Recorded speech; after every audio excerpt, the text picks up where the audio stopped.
بسم اللہ الرحمن الرحیم۔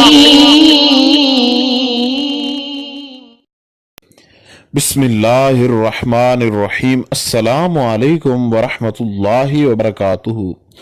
بات کریں گے جمعۃ المبارک کے اندر محبت کے وظیفہ کے حوالے سے کہ جمعۃ المبارک کے دن محبت کے حوالے سے کون سا ایسا وظیفہ ہے کہ جس کے پڑھنے سے محبوب انسان کے اشاروں پر دوڑتا ہے، اور نہ صرف وہ آپ کی ہر بات مانتا ہے بلکہ اللہ رب ذوالجلال کی اس کلام کے اندر اتنی طاقت ہے کہ خالق کائنات اس کے دل کے اندر بے شمار محبت پیدا فرما دیتا ہے۔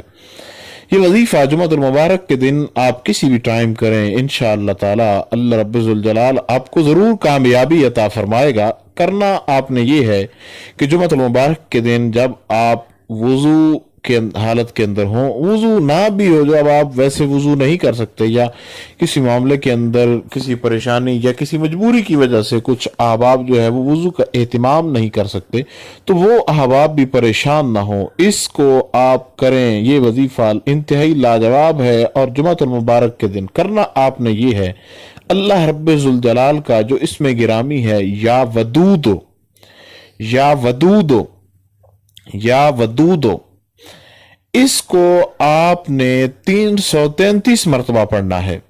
333 مرتبہ جب آپ نے پڑھنا ہے تو اس کے بعد آپ نے ایک مرتبہ سورہ اخلاص شریف جو ہے اس کو پڑھنا ہے، اول آخر درود شریف پڑھنا ہے۔ محبوب اگر آپ کے پاس ہے تو اس کی طرف پھونک مار دیں، اگر دور ہے تو اس کی تصویر پہ آپ دم کر دیں، اور اگر نہ تصویر بھی نہیں ہے آپ کے پاس تو آپ ذہن میں رکھ کے اس کو پڑھتے جائیں، 333 بار پڑھیں۔ انشاءاللہ تعالی انتہائی لاجواب ہے اور آپ کو بہت زیادہ فائدہ حاصل ہوگا۔ السلام علیکم ورحمۃ اللہ وبرکاتہ۔